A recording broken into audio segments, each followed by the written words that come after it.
Okay, hi everyone. I hope you can hear me. My name is Madupe. I am a recent grad from U of T, and I'm here to moderate our wonderful discussion on diversity in academia. And so for our session, obviously there are instructions on the screen. Feel free to turn on your video, but keep your microphone muted if you're not a panelist speaking. We will have time for questions and answers. And so we're just going to sort of do an icebreaker round where we introduce our four speakers. Uh, and I will start with Caitlin, since you're the first name that I can see on my list. And so, Caitlin, if you could introduce yourself. And I would ask the panelists to sort of tell us a little blurb about yourself, whether that's, what you study, your institution, and what mental health means to you, because I think that's a great way to frame this conversation. Yes, thanks so much for inviting me. This is really exciting to be in a group of people who are excited about personal development. My name is Caitlin Ammett. I am a postdoc at the University of California, San Diego. Um, I got my PhD in neuroscience at UCLA, and I am a lupus advocate. So, lupus is an autoimmune disease that can cause problems really anywhere in the body. But for me, starting when I was around 14, it really disrupted my mental health and my physical and systemic health. And so, one of my great passions is trying to advocate for people with chronic illnesses in academia and sort of making sure that more of those people aren't pushed out in the future, especially intersectionally diverse people who are just really have to deal with so much. And I also have ADHD, and I identify as bisexual and non-binary, but I don't mind she, her pronouns. So, and then what mental health means to me, I would have to say it's all about having the right tools for whatever might come up. And so, uh, I think everyone here should be proud of themselves for just being here to learn more about what types of tools other people are using. I'm a huge fan of peer support. That's one of my favorite tools. Um, I also love journaling. I think helping others can be one of the best ways to uh, feel, you know, more centered. And also, of course, the right meds and the right diagnostics and diagnosing the right underlying condition makes a huge difference. So those are my thoughts in a nutshell. Thank you for sharing that, Caitlin. It's really nice to hear that you're advocating on several fronts. So that's awesome. Um, I hope I'm saying your name correctly. Zaki, could you introduce yourself? Yeah, thank you for inviting me to speak. My name is Zeki. I am a PhD candidate at the University of Toronto in the Department of Biochemistry. And yeah, that's, I guess, like what I do in academia. Outside of the lab, I also do a lot of advocacy work. I work with a nonprofit that aims to bring STEM to underrepresented communities in Toronto called Visions of Science. I also work with another nonprofit that, in the same vein, works to kind of bring STEM and other opportunities to youth in Toronto who are also underrepresented. Yeah, that's a bit about me. Um, with respect to what mental health means to me, I guess I kind of see it as, I guess, as Caitlin said, tools to survive, right? Because you know, we're just survive existing in the world. There's a lot of things that you have to overcome, and I kind of see it as having the necessary skills and tools to survive what life throws at you. Yeah. Pass it on. Thank you so much for sharing that with us. I guess, Michael, you can go next. There's the right button. Hello everyone. Thank you for the invitation. So I'm Michael Wallace. I'm an associate professor in biostatistics at the University of Waterloo in Ontario, down the road from University of Toronto, in fact. So my research, just to give you the very high level, being a biostatistician, it's statistical methodology motivated by problems in the health sector. But within that, I specialize in what's called personalized medicine. So trying to tailor treatment decisions to individual level characteristics. And within that, sort of more relevant to today's discussion, one of the topics I look at is what we sort of call data equity. So basically, how do we ensure that the studies that we're designing, the analyses we're conducting, and the results that we're reporting are equitable and reflect those aspects of society, because there's not the best history within this kind of research for that sort of outcome. In terms of myself, sort of personally, I guess the main thing to know about me is that I'm legally blind. So I can see, I have some useful vision, but it's not a lot. And I've had a severe visual impairment my whole life. So I've been through the whole system with as a disabled student right through to being disabled faculty. So that's a pretty big sort of lens through which, well, no pun intended on the lens there, but a lens through which I view things, and especially when I think about things relating to topics like mental health. The question of when I was preparing for this, and I saw the question, what does mental health mean to me? It sort of seems like such a simple question on the surface, and then when you actually try to get into it, it proved quite complicated. Where I landed on it was I approach problems by working out, what is the outcome? What's the goal I'm striving for? And to me, in that framework, mental health means being able to lie down at night and go to sleep without your brain doing anything you don't want it to. That was the way I kind of summed it up. That's what good mental health means to me. At any rate, sort of having that freedom of thought is how I'd phrase it. But yeah, that's me briefly. I'm going to pass it on. Thank you so much for sharing that, Michael. And finally, we have Maureen. Thank you for being here. Thank you for having me. So my name is Maureen Pitlick, and I come as someone who stepped away from academia from burnout. I attended Carleton University in Ottawa from 2007 to 2016. I was doing 2 undergrads at once, with the exception of my first and final years. So I started with a music degree in 2007 as a first-year student.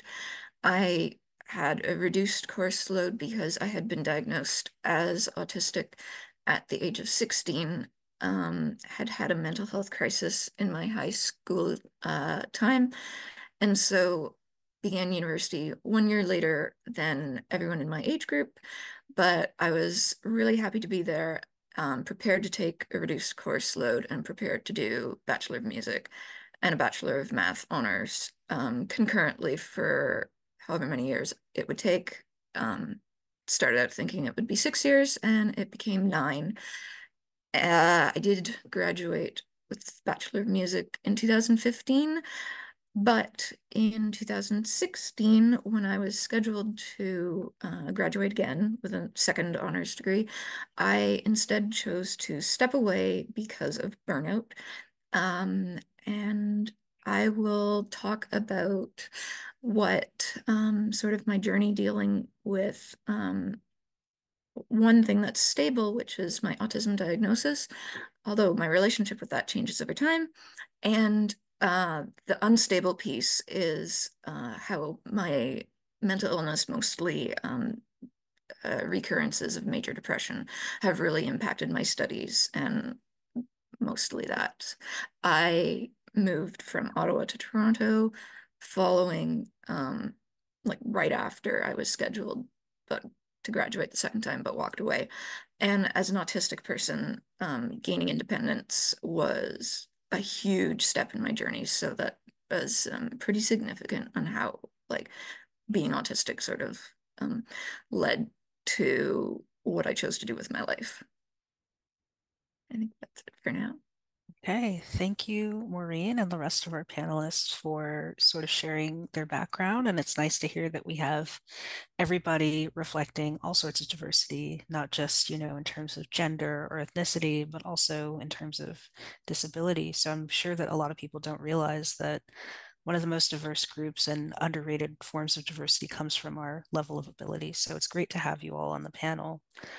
So here it's a great segue into the identity portion, actually. And so I think a lot of you have already answered sort of what communities that you're from, but I think a nice spin-off to that is sort of what unique mental health challenges do you find that are common in the communities that you're coming from, and how do you sort of represent them as an advocate?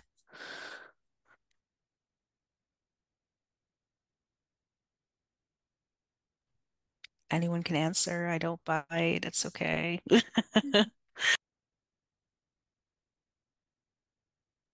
mean, I can share my thoughts on this. So, um, I mean, it's touching a little bit on one of the later questions when you talk about the similarities I've seen in others from my community, and what I'd say there is that I haven't because, um, at least by sort of the stage of career I'm at, there are very, very few um, sort of faculty with sort of my level of physical disability.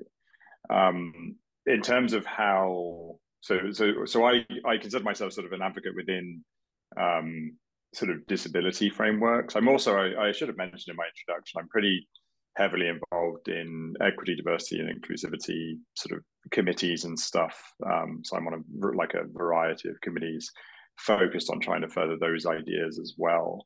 Um, but when it comes to the disability portion of mental health, what I personally find is there is a challenge to separate sometimes mental health, what might be perceived as a mental health challenge, from something that sort of stems from a disability. So, for example, you may have symptoms that would be consistent with a mental health diagnosis, but they're also sort of inextricably linked to your physical disability. So, to give sort of an example in my case, I can give a couple. One is that I have a lot of sort of symptoms or behaviors consistent with diagnoses that would be on sort of an autistic spectrum disorder.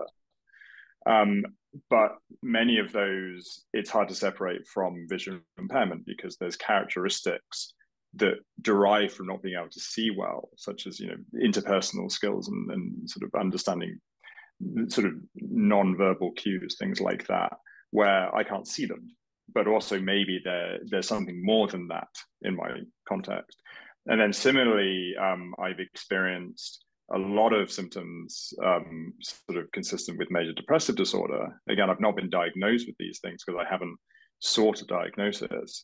But when you're experiencing issues, symptoms consistent with things like severe depression, when one of the characteristics one reads about in these contexts is one of, for example, feeling sort of sad or disconnected or what have you, without a sort of tangible cause. But when you have a severe physical disability, there's a pretty obvious cause for why you don't feel great a lot of the time. And so it becomes quite difficult to separate those aspects of your identity.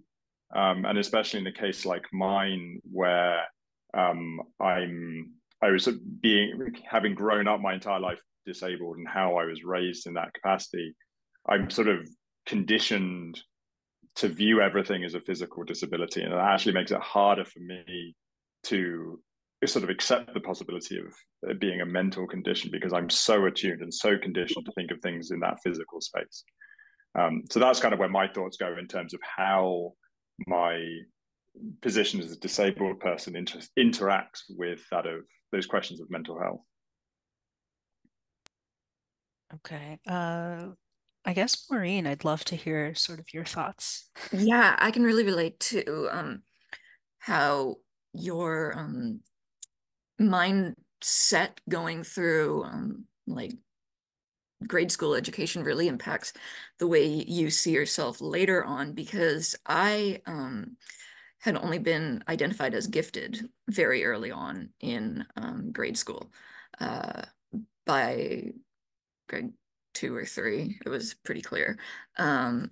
But going through without any kind of neurodiversity or mental health diagnosis until the age of 16, although I was to the point of not really being able to attend school, really, really impacted by about the age of 14. It can take a while to get any sort of mental health treatment and diagnosis and anything like that. So it was when I was 16 that I actually found out that I was autistic. At the time, it was a diagnosis of Asperger's syndrome, which is a little outdated now. So it's sort of subsumed under autism now, which is a bit of an adjustment for me.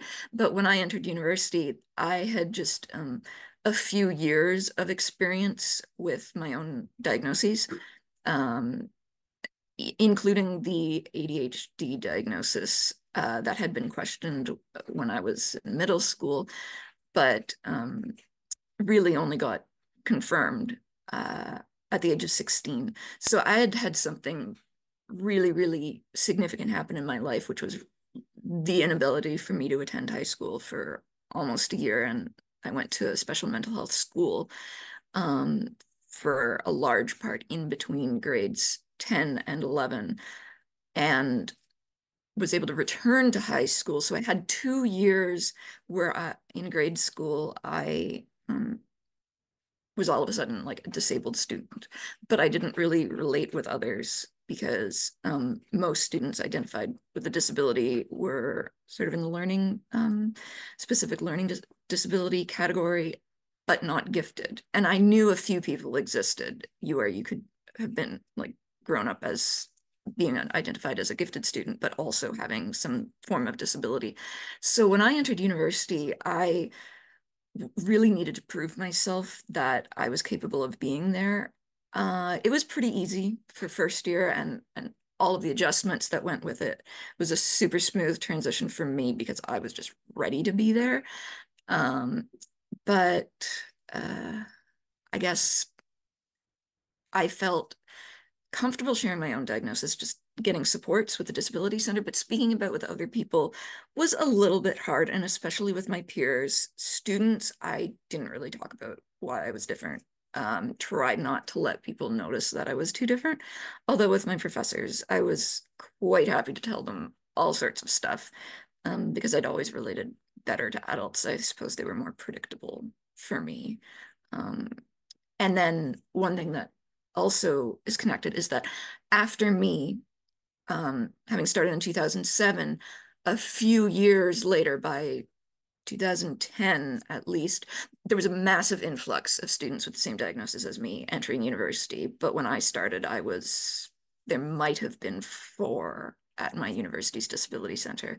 And then all of a sudden there were 30 first years every year as I partway through. So um, I could see the difference. I hadn't grown up with my diagnosis, and then people who joined university shortly after me had, and they had a totally different perspective than I did. Yeah, no, Maureen, so I can commiserate not because I have neurodivergence, but I have a loved one with neurodivergence, and the point that you raised about sort of how those formative years shape sort of your trajectory is something that I see a lot. And so I'm really glad that you touched upon that. And I feel like it kind of goes, some of the things you brought up are like pinging another question that I kind of also want Caitlin and Zaki to get an answer, get a chance to answer around sort of how comfortable you are with either disclosing or navigating your identity. So obviously there are forms of identity that are visible. You know, for myself, I'm a racialized person. I can't stop being racialized. I can't control that. So, but still, there's a way that you're expected to sort of move regardless of whether you can disclose these identities or not. And so, Caitlin and Zaki, if you could sort of navigate that and answer this particular question, I'd be interested in hearing what you have to say. Yeah, that's a really good question. I would say within spaces that are explicitly designated for diverse people, I feel pretty comfortable. Like I'm pretty forthcoming about um, my diagnoses and my experiences. So like for example, the Reclaiming STEM conferences have been really great. The uh, Neuroscience Scholars Program with the Society for Neuroscience have been amazing. And other than that, I would say the people in my lab know, and I do write about it publicly to try to sort of be the representation that I wanted so badly when I first got diagnosed. Um, but I think it's a great question how to uh, better create networks of support for people with invisible illnesses.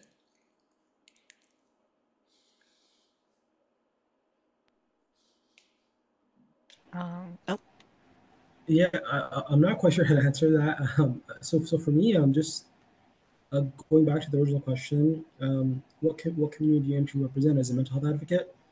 I'm not quite a mental health advocate. I'll be honest. That's not what I do. But I do try my best to advocate for marginalized communities, specifically in STEM. Um, in my case, because I am a black scientist, it's not something that you can hide. It's very obvious. And in spaces, specifically like like in the university, in the labs, um, I can speak directly to U of T because it's where I spent my undergrad and currently my graduate work. There are not a lot of like black scientists there. I don't think my department has ever had a black PI ever, and it's like a 150-year history, which is crazy if you think about the diversity of the city of Toronto. And yeah, like you don't really see postdocs that are black. In my department, I think there are now maybe like two or three black grad students out of nearly 100. So there really aren't there really isn't a lot of us. Me personally, I have found community, within Black graduate student associations. There are Black students in the university, but you're gonna have to look far and wide. And with the few that are in your department, you do form very strong friendships very quickly because again, you are sharing experience. I think with respect to how this relates to maybe mental health and maybe a broader aspect is when you're in grad school, of course, everyone, experiences, like maybe you feel like you're not good enough. You feel like, hey, like, am I going to get a chance to become a PI? It's already so hard. And then you don't see anyone who looks like you ever achieve at your institution what you want to achieve. So I think that I think that lack of representation really does play a role in maybe making you feel like you're not welcome, or whether you can, like whether you do belong or whether you can succeed in your chosen field. So yeah, maybe that's some perspective that you guys have not heard before. Yeah. yeah, thank you for that answer. And I'm glad you started mentioning sorts of resources and supports that you've found in your time at U of T. And I was wondering if Michael or Caitlin, sort of what existing institutions do you know of at your current institutions that, could be beneficial to people who share your identities or share your experience?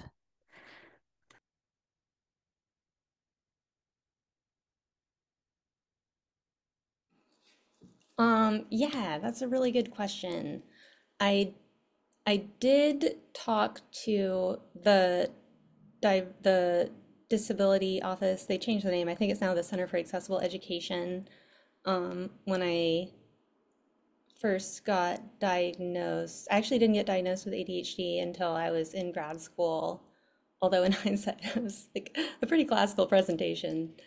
Um, so I think not being too proud to talk about like what accommodations might make sense is really important. I thought my program director would be really upset when I said I had ADHD, and instead he was sort of relieved that it wasn't just like some sort of unexplained problem. Um, so there's that, and I think honestly, just choosing a lab where the PI is empathetic and sort of cares about people more so than like stepping on people on the road to success. I think that's so important. and invaluable. And yeah, I think that those are what come to mind. Okay, Michael, how about you? I'm always fascinated to hear the postdoc experience because when I was a postdoc, um, I found we sort of occupied this kind of nether world between student and staff, where I was never really sure who to go to. From the perspective of as a professor, as well as one who's been through the system as a disabled student, what I would say is that there aren't really that many resources available to you once you're sort of at the faculty level. And part of the challenge that we face, or at least that I face, is that a lot of academia um, is sort of self-governing. So there's fewer like formal systems in place for these kinds of accommodations that you might see from the sort of student side of things. And a lot of times, if I needed something, if I needed some help with something or something related to sort of in my case physical disability, but the same would apply to if I had issues relating to my mental health, you are kind of left with either going sort of to one extreme, which is going through a formal university level department, or trying to have an informal conversation with, say, your departmental chair about sort of the things you need. And that sort of leads to scenarios where, especially when you are junior faculty, and so your position feels very precarious, you are left with this sort of decision of, do I want to talk to someone in my department who has seniority about my disability and needing accommodation? Do I want to talk to someone in my department who has seniority to me about the fact that I'm having serious mental health struggles and barely keeping up, with the work that is seemingly expected? And you have to sort of make decisions. And my decision was to just keep quiet and sort of keep my head down and just power through and hope I'd get tenure, which I eventually did. And then once I got tenure, I started to ask for more things. At which point I discovered it was, I some of my fears were realized. It wasn't as bad as I thought, but some of my fears were sadly realized at that point. So when you think about those support structures, what I would say is that you do have more, at least in my experience, more when you are sort of at the undergraduate level, because it's a bigger system. So it's a bigger system that has that kind of infrastructure in place. Which I should stress, that's not me saying, oh, it is great when you're an undergrad. Like, it's not saying those systems are perfect or anything like that, but certainly sort of from the perspective of someone who's been all the way through the system, I feel like it may be insightful to hear that you have these, you have to take on a lot more sort of that kind of, or not a lot more, but you have different decisions to make about what support you pursue, and that in itself, ironically, can contribute negatively towards your mental health. Just the process of making that decision, like, do I tell someone? Do I talk to someone? So it's not the most positive answer, but there is some light at the end of the tunnel.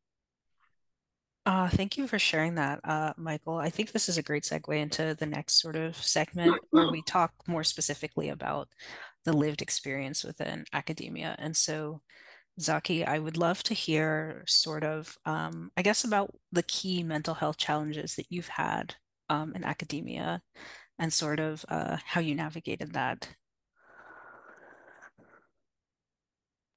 That's a good question.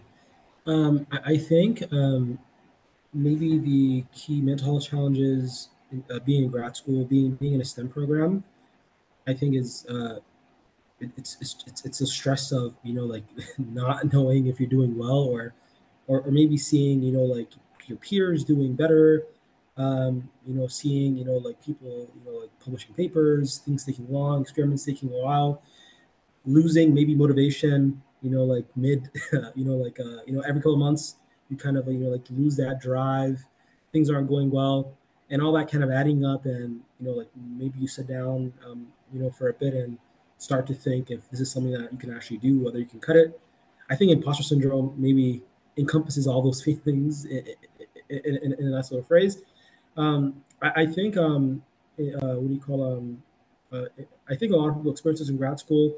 They do tell us, like especially like in a lot of the like wellness conversations that our department has sometime, and a lot of students, like when you speak with students and postdocs, and just on the floor, like in the lab, they will share that these feelings aren't really unique to you, and that everyone really does go through them.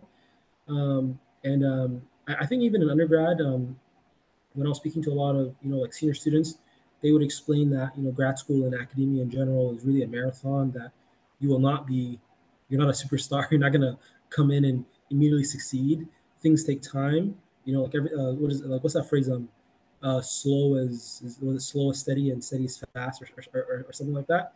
So I've come to learn that things just take time, and that it's not that you're not doing well. It's that everything really does take time, and everything takes like you just have to like just go through the marathon, and at the end you're gonna do well if you don't give up. um so yeah, so that's kind of my experience. Maureen, I'd love to hear some more of your experience as well. Yeah, when I started, I was mentally very healthy. Thrilled to finally be at university. But as I said, the autistic part of me was pretty stable, and then my mental health has been pretty unstable, or just like varied. So in the 9 years that I was an undergrad, I crashed pretty hard at about years five, the latter half of year five, and starting year, probably most of year six too.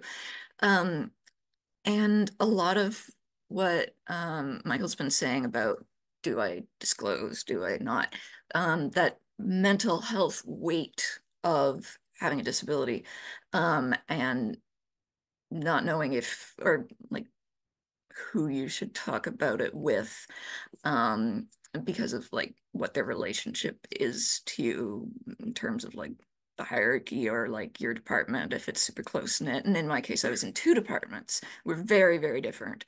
Because one's super outgoing, like the music faculty was very, very outgoing and small program people knew each other, and the other one, I mean, math classes, like people were so shy until it got way later. Um, it took about fourth year math students to be about as outgoing as like the first year music students and to know each other. So that took time, but I really, really crashed and had a very quick onset relapse of depression in 2012. So I was doing something quite stressful. I was doing a capstone uh, course in my music degree, which was my um, uh, they called it the graduating recital. So after you'd done 3 years of performance, if your grade was an A minus in your performance courses, you were allowed to do a 1 hour recital.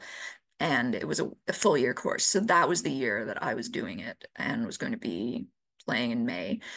I had a bit of a setback, just had a concussion in the fall. And um, I didn't think too much of it. I was able to adapt. I cut one movement out of what I was going to be playing for my repertoire.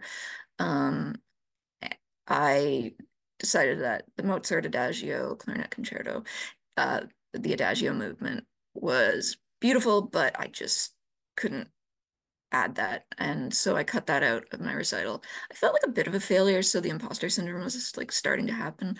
But what really happened very, very quickly in the winter term, so January and February, well, January through April, but January, February, I took a course, and it was on the music of Canada's First Peoples. And because of the nature of the course content and just the really, really, really tough things that Canada's First Peoples, the Native peoples, had to go through and do go through. It was a very, very like mental health, emotional kind of course. And for me, as someone who had gone through depression and different things, I found our guest speaker to be someone that I emotionally really, really connected with, but it just brought out the floodgates of tears in class, and that's a little awkward in just a normal undergrad slash grad seminar. It was both grad and undergrad. And I shared a little bit with my prof about how I had been in a day program at a mental health hospital, and was just like a meeting in her office, and I might have made her cry for a minute or didn't think anything much of it. But then the following week on campus in residence, there was a student. I had no idea who he was. But somebody named John. It was about reading week. It was round about Valentine's Day. He killed himself in residence, and that just like shook me so much because I was grappling with what did it mean for me to have a mental health crisis earlier on. What did that leave me with now in terms of the pressure to like, disclose or not disclose, like this has happened to me in my life. And so I had just disclosed a large piece of that to a professor in a course that the content itself was very, very, very triggering. And all of that wrapped together, um, while leading like almost like a parallel student life, like with the music department being really, really like close-knit and emotional and put more look even effort into like what I wore to class. And the math department seemed very cold and sterile, and we just walk in and nothing was said in the days following the suicide on campus. And I would get more and more disheartened in the stats and math classes that I was taking because it was like we operated with no context that like we were on a campus that was going through a lot of turmoil. And I thought that the university needed to have like a little bit more responsibility when something that drastic and tragic happens on campus for like informing their professors like what to watch out for in their students in the class. So my music profs picked up that I was affected, but my math profs never did. And I felt really just it rubbed me really the wrong way. And I felt this sort of building angst about the university as an institution and what they were doing to. So wait, Maureen, I actually Yeah. want to cut in here because this is a great segue into sort of ways in which, you probably found support outside of the institution because, unfortunately, a lot of these institutions do fail when it comes to Yes. promoting mental health. And so, just briefly, if you could talk about potential supports that you were able to find during that tough time. Absolutely. So the tough time, because only one department recognized it and not the other, I delayed getting help outside. So it wasn't until about like 8 months in that I was suffering in silence.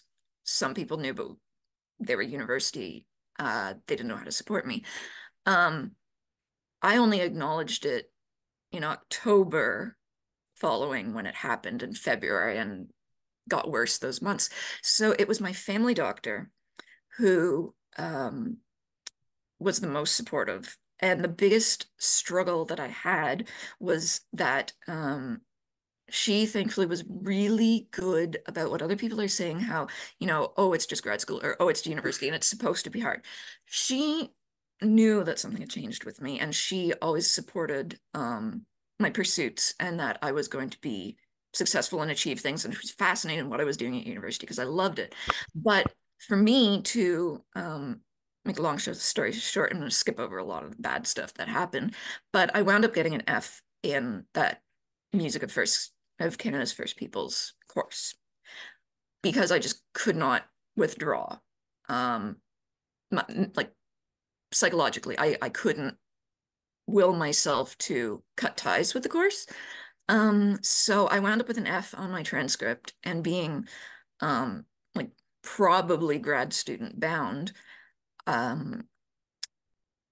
my doctor was like, I'm going to help you petition to get that F off your transcript. So we did a retroactive withdrawal from a course that I was, by university regulations, allowed to withdraw from up until the very last day of class.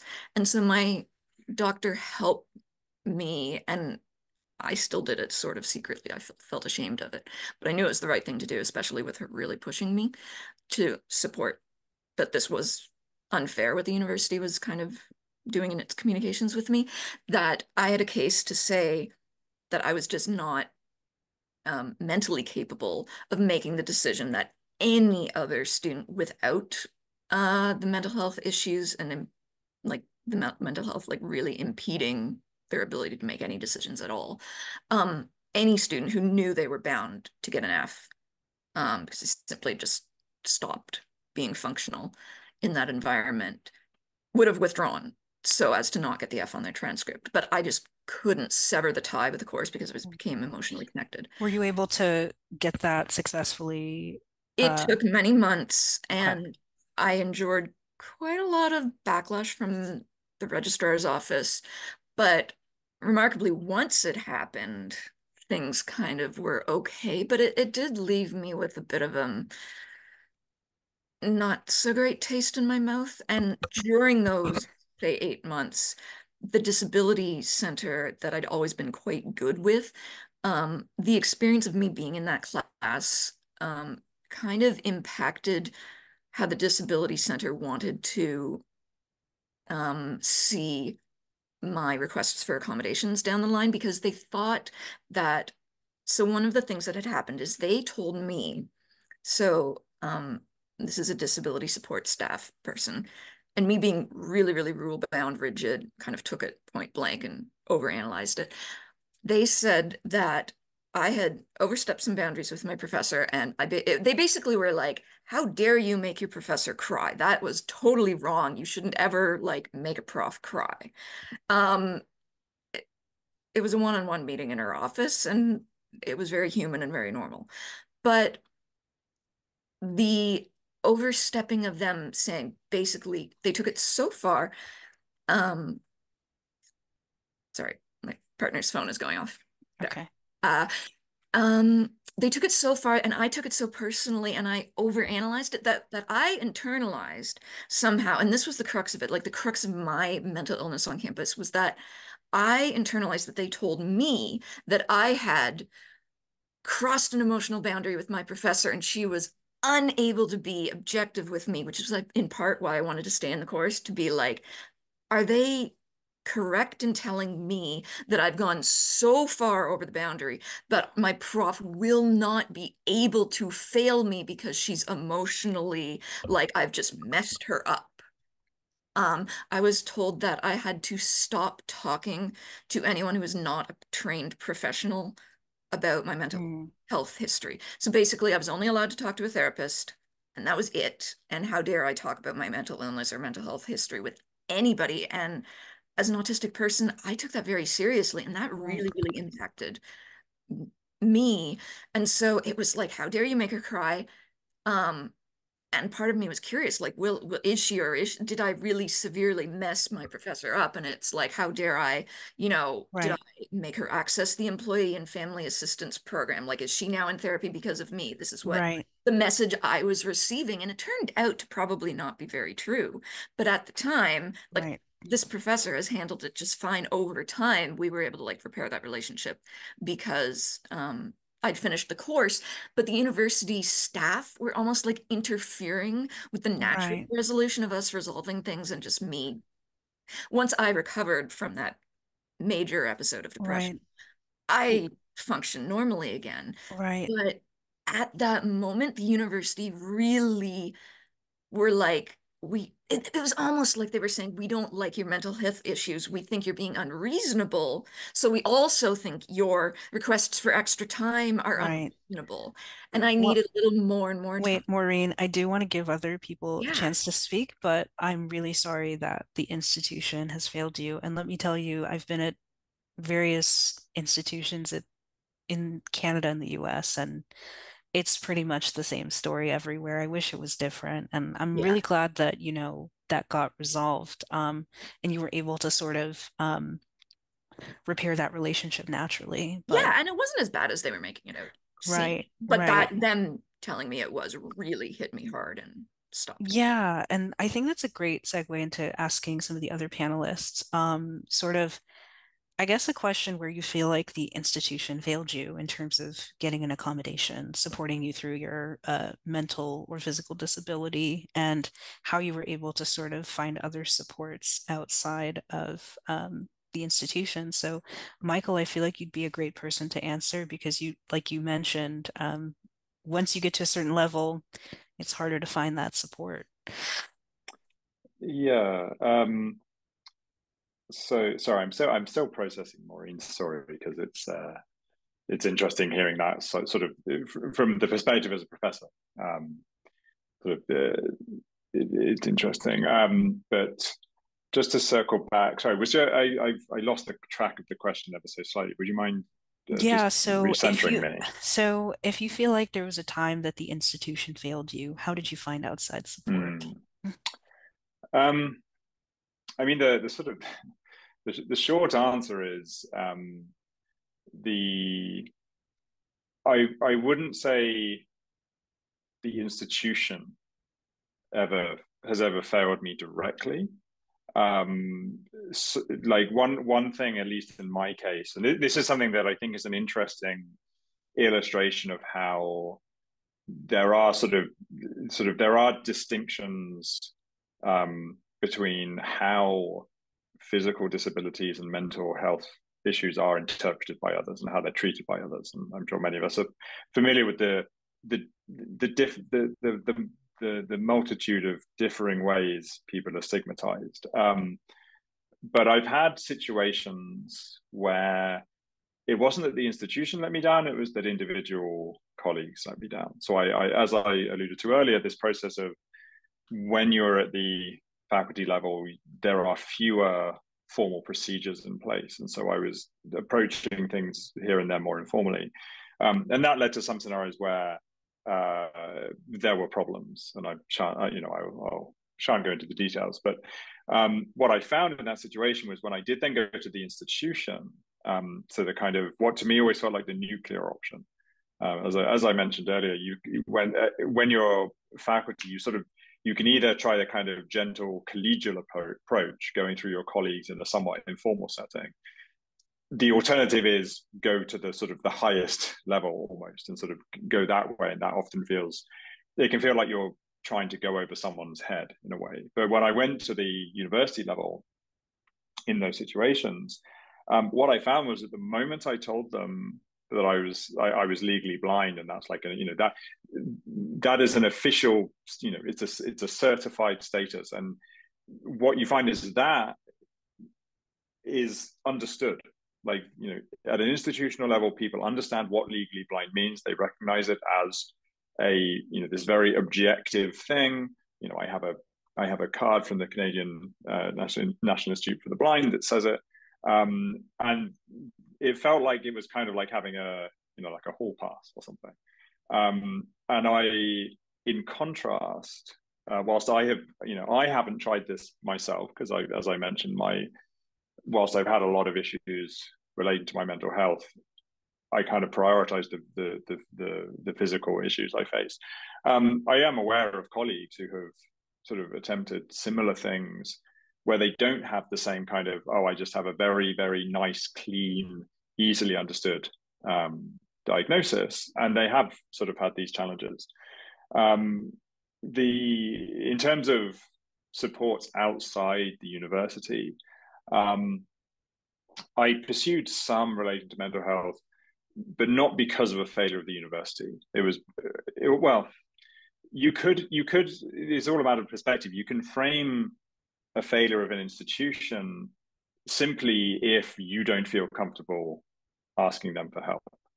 So in that sense, there is a failure because, and in my view, the way things need to be improved is to make, at an institutional level, it to feel more proactive. They should be encouraging you more directly to seek help, and they don't, and that makes it harder to do so. So I've gone outside of the institutions. There are specific, you can get sort of therapists who specialize in certain disabilities. So I've seen a therapist who specializes in people with severe sight loss. But in terms of the institutional level, I would say, in my experience at least, it's very much a case of I haven't tried too much directly with them. When I have gone to the institution, from the physical disability side, it's been fine. I am skeptical that from a mental health side, it would be fine.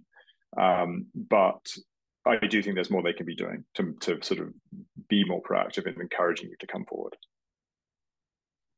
Thank you for sharing that. Zaki, do you have any comments about whether the institution has failed you or not? I know for the majority of people, the institution has failed in some way. If there's any outside supports that you've leaned on during your time in your studies. Yeah, absolutely. I think, and again, I think my university is starting to do better.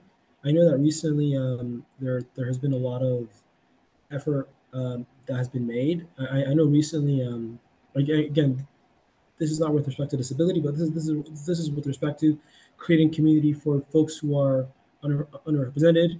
I know that in my university, for example, they started an undergraduate research award that is directly meant for Black and racialized students.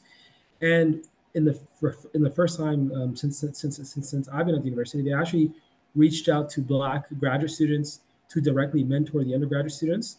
Um, and that has never been done for me. I think if that was done for me, that would have dramatically affected my undergraduate experience. But seeing that this is now being done for new up and coming undergraduate students, I think it really is a step in the right direction.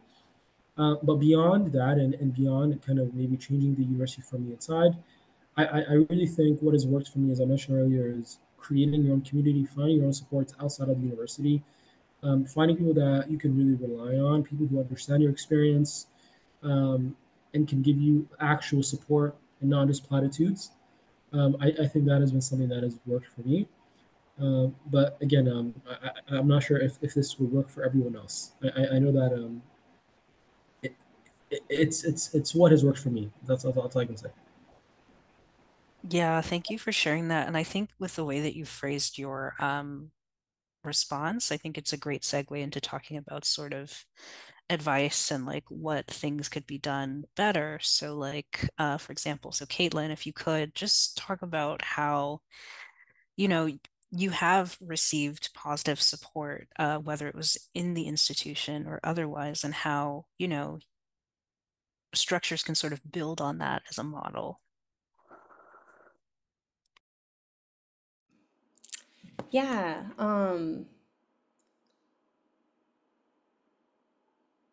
I think, sorry, my brain was kind of primed for Marine's story reminded me of how when I first went to the grad student mental health center, they told me that I was too complicated and that I could only other go to this one other clinic that had a 9-month wait list. So my first year grades were not as good as I think they would have been. But the worst part was when a psychiatrist told me that I didn't belong in grad school because I wanted access to mental health care. So, yeah, we do encounter these really terrible experiences, but I think also building support networks of our own, and like having that kind of support to fall back on is super helpful. Like one thing I did during the pandemic was participate in a book club that was sort of a mental health focused book club and personal development book club, and that's been really great. As far as like within institutions, like definitely, I think participating in organizations that are designed to support diverse people and like building a big network of people who are diverse, even if they don't have like my exact same experiences, if we can all support each other, that's gonna really benefit everyone. So I've benefited from that. And just seeing diverse people is really supportive for me to just see that, that people who are different are still like among the most competitive and most original people is like really empowering to see. Um,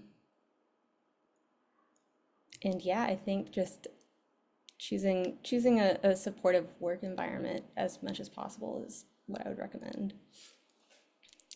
Yeah, I do want you to elaborate on that because I know for myself especially, I think if I were to do grad school over again, I would definitely have been more diligent about picking, a supportive environment. And I've realized that, a lot of us who go into academia are focused on sort of the interest piece, who's doing exactly what I want to do, and not thinking about sort of all of the other components because you're working with these people for, 40 hours a week, maybe more if you're a grad student, for a good chunk of your life. And you have to make sure that you're in an environment where people are challenging you appropriately, but also supporting you where you need be. So I'm wondering for you, sort of what was your tell when going into your current environment that this was a safe place to be? Yeah, talking to other trainees is super important, and I would just point blank ask like, is this PI a nice person? And if the answer is they're incredibly nice or they're super nice, that's great. And if it's almost anything else, it's not great. Like if they say, well, they're tough, but they're very smart, like that's not it. So yeah, hopefully like a strong yes on is this an empathetic, kind person to work for is what I would definitely recommend. Yeah, I do want to kind of phrase a similar question to Maureen. So if you were to sort of, I guess, sort of redo your university experience again, sort of what would you tell someone in your situation who needed supports? Like, how could they identify a situation that's more optimal for them? How could they, get ready to make those outside connections who could advocate for you, sort of kind of like your doctor did, I guess. Yeah, I used to always encourage people coming in, especially with autism. It's kind of like you like to do your own thing, and socializing is really hard. So I would always recommend to join some sort of activity, even if it's uh, like attending workshops. Like the student experience office would offer a series of workshops, and if you attended a certain number, you'd get a certificate. So things like that were really easy to do. And programs that you could sign up for, I'd encourage them to get involved in that sort of thing because it's really hard to make personal connections with people if you're not doing activities. And it's not that the activity itself is going to help. But really, really in hindsight, I'd probably say that like I'd want to tell myself that um, the rules of the game change over time. um, that what would have been helpful at one point, and even what's possible in a university and the rules, like a decade later, they can be very different. And I would have wanted support to kind of push me a little further into graduate school. Like I think I'm at the point now where I can consider that reentry is possible. I can resume at some point, but I had to figure out life first. And that's the biggest thing that any advice I used to give was always as if like this is the way a university is and the institution's never going to change. And I didn't really conceptualize that it could change. And I think just really encouraging people to help advocate for the change and to point out when things aren't right. Because I felt ashamed of pointing things out and I felt like, oh no, I'm not allowed to do this because I wanted to follow the rules. But sometimes the rules really are hurtful. Definitely. I mean, hey, I mastered out of a PhD. I can relate. So, yeah, I definitely really loved your point about sort of institutions changing because, a lot of us get so used to the daily humdrum of going through the motions that we don't realize, hey, there are rules that change all the time. And there are students who are sort of advocating. I mean, I think the fact that we're all here is useful. Um, I guess, to our last two panelists before we open this up for audience Q&A, Michael, do you have anything that you would have done differently, now that you are where you are, in terms of getting the support you needed, maybe even advocating for other people? Yeah, that's something I often think about. There's this thing in statistics called survivorship bias, which is if you ask the people who've made it, their perspective is the people who've made it. So I'm kind of, I got to where I am in no small, well, not in no small part, but I kept quiet about the challenges I was facing, both physical and mental. And I don't know what would have been different, if anything, had I not. I can only speculate, and admittedly, my discipline is entirely focused on that kind of question, but I nevertheless don't feel equipped to answer it with confidence. I mean, what I would say is the challenge to circle back to change and how we affect change within these institutions. Academia moves at a truly glacial pace. It's sort of astonishing at times, the slowness, the amount of effort that can go into achieving something as slowly as possible is how it feels sometimes. But there is logic to why that is the case when you look at the process you move through to get into the sort of the positions of leadership from which, in theory, top-down modifications come to the system. When you become sort of, as you move through academia, there's fewer and fewer support structures in place. And once you become a pre-tenured professor, you have almost no time to even think about anything except I need to get all my research done and get all the grants and do all the teaching and survive. Just cling on by your fingernails until you get tenure. And then, so during that period, it's very, very difficult to want to stick your head above the parapet and be perceived as someone who's trying to change something or meddling. I'm not saying that were you to do that, it would be a problem. I'm just saying I certainly wasn't, let's say, brave enough to do it, I could put it that way.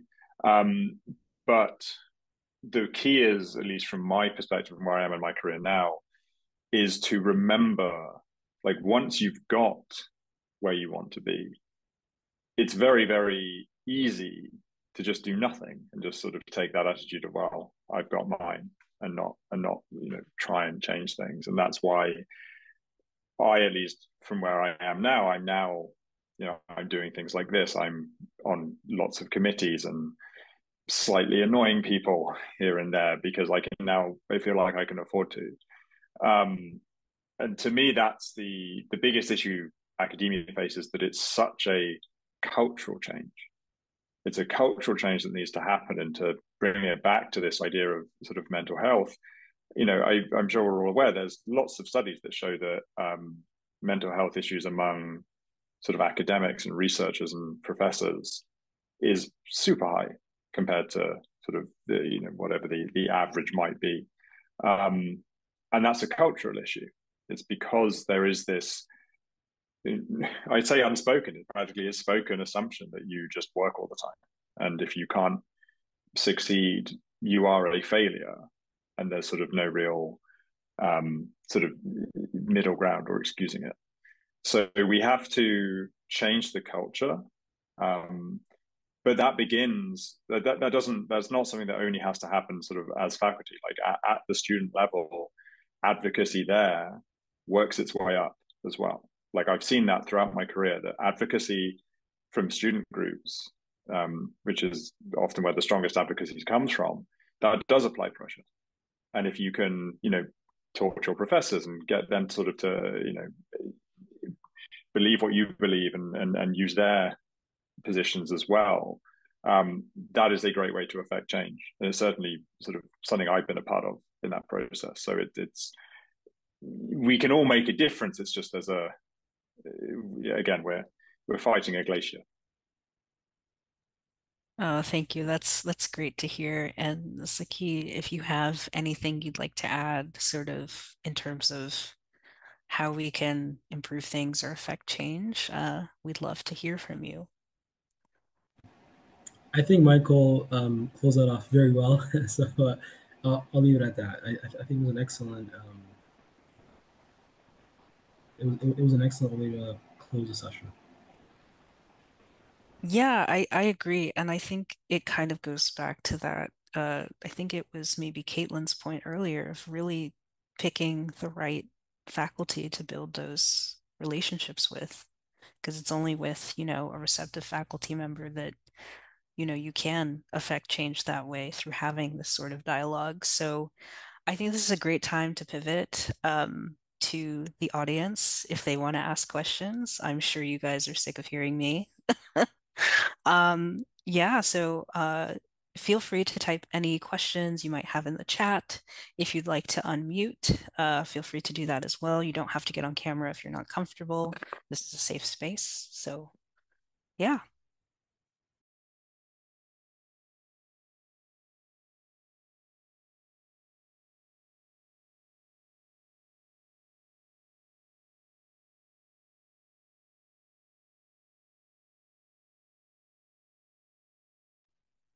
Oh, oh, do you want to go? I thought Sasha had her hand, but I think it's gone. Oh, okay. I will start. Wonderful panel. I appreciate very much your thoughts and insights on diversity in academia. Just to introduce myself, my name is Ana Andreasa. I'm a professor at pharmacology at University of Toronto, and I would love to hear from each of you or whoever would like to talk about it. What do you suggest to me as a professor and to any others there as a professor? How can we improve ourselves to be more acceptable and more community building, that we include everyone? Is any advice from you that I can take it and pass on to any of my colleagues?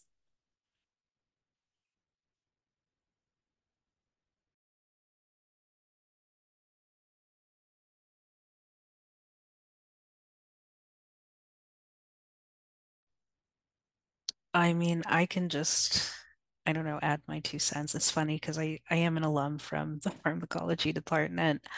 Um, I feel like I just wish that there were more opportunities to connect with other faculty in the department, right? And creating more of those spaces where students and faculty can get together, not necessarily in an informal way, but more so in a semi-formal way where people can realize that they have support beyond, say, their own advisor, right? So that they feel like they have the village that is the Yeah. department to support their professional aspirations. Because I found, especially Yeah. doing grad study in pharmacology during the pandemic, very isolating. And I felt like Mm. compared to other departments where I knew people, I felt like they had more of a community, right, where they were regularly interfacing with other people. And so I think just having more opportunities for students and faculty, and even just students to interact with each other outside of very specific times or very specific things. And I think that now that we're no longer in, lockdown Yeah. central, Mm. that's easier to do. Mm. Yeah. Thank you. I appreciate that. But if there is any other advice, I truly would love to hear how can we make sure that we are more inclusive. Maureen, I see you have a hand up. Yeah. Yeah, one of the things that a professor did very early on, and she became one of my favorite professors, was that she got to know the areas of study that people were like bringing to the class. So sort of what expertise did we have in like the students who were taking the class? So whether that's someone who was doing like could pronounce things in German. So a lot of it was championing the successes of other students, but just being really, really curious about who the students are, and asking during class time things like the pronunciation of something outside of your realm. Like, I mean, just asking someone who speaks a certain language how to pronounce something and apologizing if you might get it wrong in class, because publications come from anywhere and names can be difficult to pronounce, especially on publications if they're a little bit outside of your field, or if they're interdisciplinary, they might not be someone you'd see at a conference and you might not have heard the name pronounced. So something as simple as like acknowledging and respecting the expertise of your students, and acknowledging as a human yourself that it's okay not to know everything, and valuing that was huge. Not just for me, but I could tell everyone really valued it. Oh, sorry, I was muted. I was just saying thank you so much for that, and I truly appreciate it. I try in my classes at the university to say we are all equals, and I don't let anyone call me doctor, and just say I'm Anna. And just in the hope that we will create a more inclusive environment. And I truly appreciate that comment, Maureen. Thank you. Also, if you need a little more preparation, you can put a statement on the course syllabus that gives you a little bit more time to kind of craft what you want to say. And it's really nice to have something on there about your inclusive style and what you I encourage like that. students to do. I'm going to implement that. Thank you. I like that very much. Thank you. I would also like to hear from, I'm going to start calling on people. Caitlin, I'm wondering how you would answer Anna's question. Yeah, it's a great question. I think normalizing conversations where PIs talk about overcoming adversity is great. I'm always curious to hear uh, the lived experience of people who are ahead of me career-wise. And then I think also just making sure that opportunities for underrepresented students to connect with each other make it to the students who need to receive those messages. So if there are like field related organizations or like just grassroots events and things like that, just making sure that those make it to the student email lists. And yeah, and then just seconding what Modipe said about having as many opportunities to network as possible really is so supportive. Thank you. I appreciate that comment. Okay, I feel like Sasha has a burning question. So Sasha, please share. Thank you so much. Yeah, hello everyone. I think I met most of you before, but yeah, my name is Sasha and I'm a postdoctoral fellow at the University of Toronto in the Department of Molecular Genetics. And I was kind of curious to ask Caitlin a question because the way this conference was kind of brought together, like we were trying to get a big outreach to find different people and like to make this panel together. And my friend and colleague contacted you, Caitlin, because we saw your Nature piece article, and I think it's like really a great article talking about reframing the idea of resilience. And I think like for a lot of people who go through maybe challenging experiences, it would be great to hear like your points from there. Thank you. Oh, yeah, absolutely. I'm glad that piece resonated. Yeah, so we talk about resilience a lot in academia, but it's such an amorphous idea. And usually it's just code for you should keep working no matter what. And that I don't love. Or it's sort of code for if there are institutional or systemic problems, those are the students' problems. Like they need to be more resilient. We don't need to change the system.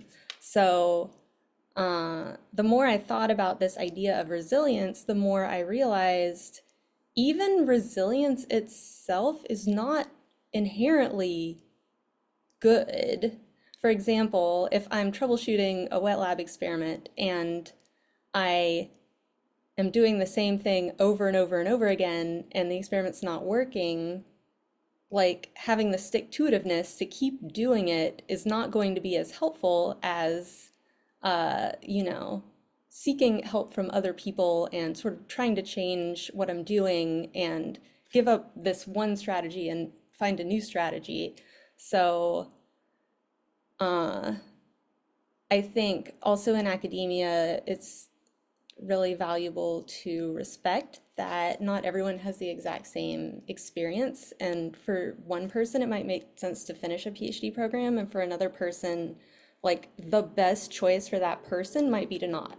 And there's nothing, you can't compare those two people. They're just totally different people, are having different experiences. So that was kind of just the sentiment I shared in the piece was like just really respecting that everyone's on their own journey and that uh, you know, we have to make the right choices that make sense and not that we feel like we should or that we're pressured to do. Thank you so much. I see Allison has a question. Thank you. And thank you everyone for sharing all of your stories today. It's been really nice and sometimes not so nice to hear about some of the things you've gone through, but I'm really glad that you're able to kind of share that in this space and kind of make those stories known. So yeah, thank you for having that vulnerability. I guess I have a similar sort of question that was just directed at Caitlin, but I'm going to direct it at Maureen. I'm aware that you also have a publication, and I think it would be nice for us to be able to hear about it. So can you kind of share some things about that publication and your experiences around it? Yeah, thanks. Yeah, as Allison said, one thing that was really important to me was gaining a publication as an undergrad for when I would eventually apply for grad school. And this aligns really well with what we've been talking about, like the cultural shift that we want to make within academia. For me, it was being more open about my autism piece. And so what was really cool was it just came about naturally, very organically. I went to say hello to a new music professor that Carleton had just hired. And it turned out that she had, I think, either been a PhD student or a postdoctoral fellow, but with a professor who was studying the ethnomusicology of autism. And so that's someone who looks at a group of people and their music based off of a cultural lens. Usually it's ethnographic, but like, or sort of like country, or I feel like it's midnight in my time, even though it's not. The culture is normally thought of as like a national background or something like that. But in this case, he'd applied the lens of studying the music of a culture to the culture of autism. And so this was the first time I was seeing a professor of, you know, a contact of a contact doing research that it was like allowing me to be open about my own autistic identity and academia. And so what wound up happening is that I co-authored a book chapter with this ethnomusicologist of autism, and his name is Michael Bakken. He's from Florida State University. And for many years, once this initial contact started, he and I were in communication just virtually, writing what was essentially an interview. We did it in chat format. That way he didn't have to transcribe any audio recordings, and it worked really well. He'd already established that format for the book, and then I became his chapter 8 in a book that has 2 titles. It was originally released as Speaking for Ourselves. Maybe I should read this.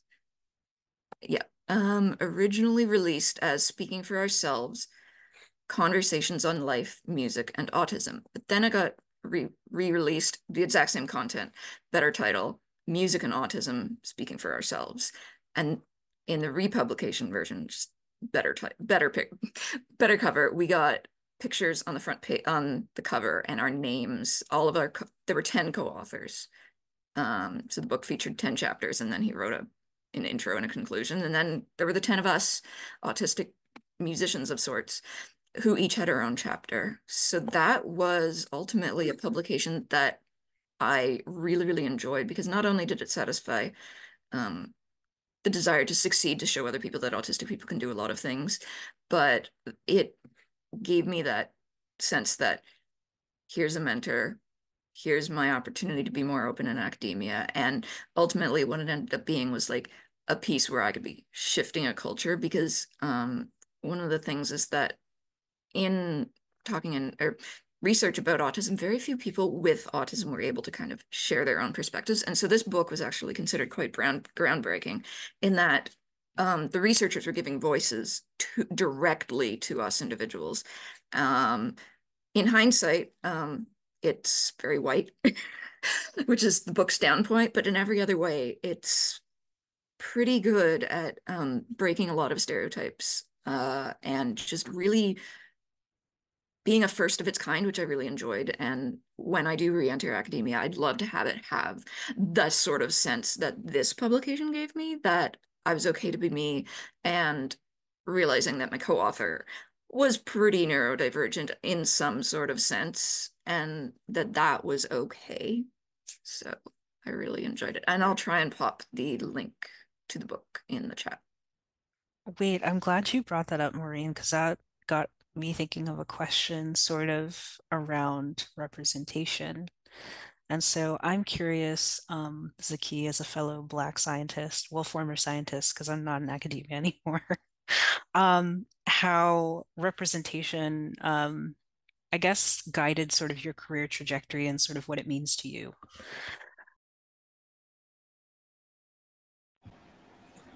That's a really good question. So when I first started grad school, I think you always start, super excited about science. I still think I'm excited about science. Um, but you start to, see all these job talks. You see who's coming to speak. You start to think about the future. You start to think about what you want to do after you graduate, and then you kind of start to think like, wait, like I don't see anyone that looks like me, right? You don't see any postdocs that look like you. You don't see any PIs that look like you. And interesting enough, I actually ended up writing a piece for the school paper about this. They had a Black History Month, I guess like science feature, and they were asking Black students to write. And I just started looking like kind of like within my department, and then I spoke to like a few press like the chair about it, and I realized that our department has never hired a Black person ever, and our department is very old. It's been around more than 100 years. So kind of seeing, or rather not seeing, people that looked like me or had my experience succeed, um, I think it did have an effect on me, like thinking about what I could do. Fortunately, like we live in a world where we have access to different people through the internet. I was involved in well, on Twitter. I was connecting with a lot of Black scientists, and around that time, a lot of like I guess like Twitter community started forming. Like I'm like like Black chemists, Black biochemists, Black biologists, Black in neuro, Black in chem, what they were called. And then I just started seeing like an overwhelming number of like Black postdocs becoming faculty. I ended up joining a Slack that was run by the National in Black Postdoc Association in the States. I'm not sure if you have it in Canada actually. There But is I a just, Black Scientist Network in Canada. I don't think there's a Slack though. okay. Yeah. That's wonderful. So I ended up joining that, and I ended up just seeing like a lot of like, like Black scientists, Black postdocs, even in my field, in like biochemistry, structural biology, getting like faculty jobs, and that really did kind of excite me again, almost like like let me know. And again, like it's not like no one is saying these things out loud. These are ideas that are just percolating in your head. No one is going to tell you you can't do this because of this, but you start to think. It's almost pattern matching in your head, where it's like, oh, that's interesting. But seeing, like again, of course, your Twitter feed is curated to you, so mine was curated to me. So I was seeing every other day, like, oh, I just got a tenure track position. at Stanford, at Harvard, at this, and it really was like it really did make me happy, and maybe it got me to like be a bit more delusional again, to start to think that perhaps I also can be a PI in the future. But yeah, but that's just to say, like, as someone, like, I like to think, grown, rational, seeing people who look like you doing well really does affect how you feel about yourself, and it really does affect your confidence, and even like what you're willing to pursue. Right now, I'm excited about becoming a PI. I'm excited about perhaps starting a company in science, all because I'm seeing people who are doing this. So almost like I dare to dream about it. So that's that's my experience on that. Thank you for sharing that. Michael, I would kind of be interested in sort of your view about how representation, especially as someone who's got like a physical disability, has impacted your trajectory. But since you are a faculty member now, like sort of whether you've thought about the impact that you might have on other people who also have a physical disability who may want to go into academia. Yeah, I mean, so as a student, I was not, I mean, part of the issue with physical disability is that it's often hidden, and often by design, as it has been in my case in the past. To my knowledge, as I was moving up through the system, I never had a physically disabled professor. At least not obviously enough. They didn't talk about it. Whereas now, as a professor, it's actually, I can't really, I can't really hide it, because when I teach a class, they kind of need to know that I can't see them. Like if someone puts their hand up to ask a question, I can't see it. So my first lecture, I always sort of introduce it, but I make it clear that I'm always happy. I know I have students. I teach big classes. I know every year I teach dozens of students who are in some way registered with our accessibility office or otherwise identify with some sort of physical or mental disability. And so I try and make it clear that I sort of get it in a way. I've been through the system, so I know that sometimes professors aren't the best, and I know that sometimes the system doesn't work the way you want it to do. But I also just sort of make it clear that I'm someone with a disability who nevertheless is, the person at the front of the room. And what is it's sort of simultaneously a little bit disheartening, but also very encouraging in a way, or at least reassuring, is every term I teach, there are students in my class who tell me, they say that they've never had a disabled professor before, and that it makes a difference to them, and especially students who have physical disabilities. But I mean, I also, whilst I tend to focus more on my physical disability, I also make a point in class where I do talk about mental health, and I talk about my own experiences, like a little. You can't make the whole class about your personal history, but I make it clear to them that more people have had these experiences, and I think it's important that as you move up or forward in your trajectory, you take those opportunities when you can to, be what you think the world should be in a way. And again, what I'd say is sort of if you're a student and you have a professor who does that, and you feel comfortable doing so, letting the professor know that it makes a difference to you. If it does, it makes a difference to us as well. And it sort of it reassures me and gives me more confidence going forward to be that way. And it may encourage other professors to do it as well. Michael, thank you so much. And I think this is a very strong note to end on. And so I think we're going to pass it on to, I believe, the chair to give some closing remarks. So we're going to introduce Dr. Anna Andreaza, who will sort of close this out. She is a professor at both the Faculty of Pharmacology and Toxicology as well as Psychiatry.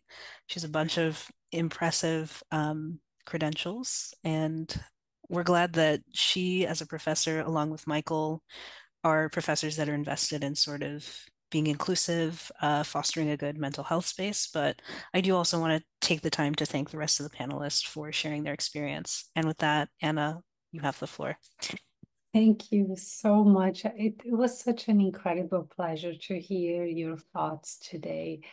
I truly appreciate, and I learn a lot, and I will implement a lot of things that you actually have said through this talk on my own practice as a professor in graduate school and undergraduate teaching. Well, this concludes the Minds Conference 2024. And on behalf of the organizing committee and the Dragonfly Mental Health, I would like to thank you all for participating in these important discussions, especially to the panelists and the moderator. You guys were absolutely incredible tonight. So thank you for your time and for being so open to share your experiences. We are very grateful to all of you, and we like to ensure that we make this as a tremendous venue, and none of it would be possible if you have not joined us tonight. We hope that we have all fully enjoyed the sessions, and based on the conversations held today, we can begin to respond together to a systematic issue. Mental health is community building. We need to learn more of each other. We need to learn more about how to respect each other's boundaries. Modupi, you made a comment that really resonated with me. Bringing people together, allowing us to actually share more and be more open. It's what brings us to understand how we all have differences and we all have ways that we can improve each other. I myself have an autoimmune disease like you, Caitlin, and I have Sjogren's disease, and sometimes give me really difficult pain, neuropathic pain. And those days I have to be respectful to myself and take some time to ease up. And I have to actually learn to tell those that I work with, today is not a good day. I am not feeling very well. And because I open up myself to those that I work with, it created a much more inclusive environment. So I truly appreciate the comments of community building. All the sessions from both today and day one, last week, have been recorded, and subject to approval of the speakers, will be made available on the website in the coming weeks. We will notify you by email when these are available. In the meantime, feel free to check out our website where you can find mental health resources. And I do make myself available to anyone that like to have a conversation. You can find my name, my emails very freely on the internet. So please do connect, because that's all about community building. As we end this conference, we kindly ask you to provide us feedback with a short survey so we can make sure that we improve for the next time. Always possible to improve. Remember that in our personal life, in this conference, everywhere, we all can improve because we work together as a community, we will improve. So we really hope that you answer the survey and help us to make a better conference next time. The link can be found in the chat, and it will be sent you to email as well for the survey. With that, I thank you again for your time, and it was incredible this 2 days of conference, and thank you very much for the organizers. You guys did such an incredible job, and thank you for the speakers. Your openness and kind to share your stories is heartfelt. Thank you. With that, good night, everyone. Good night, everyone. Thank you. Good night. Thanks, everyone.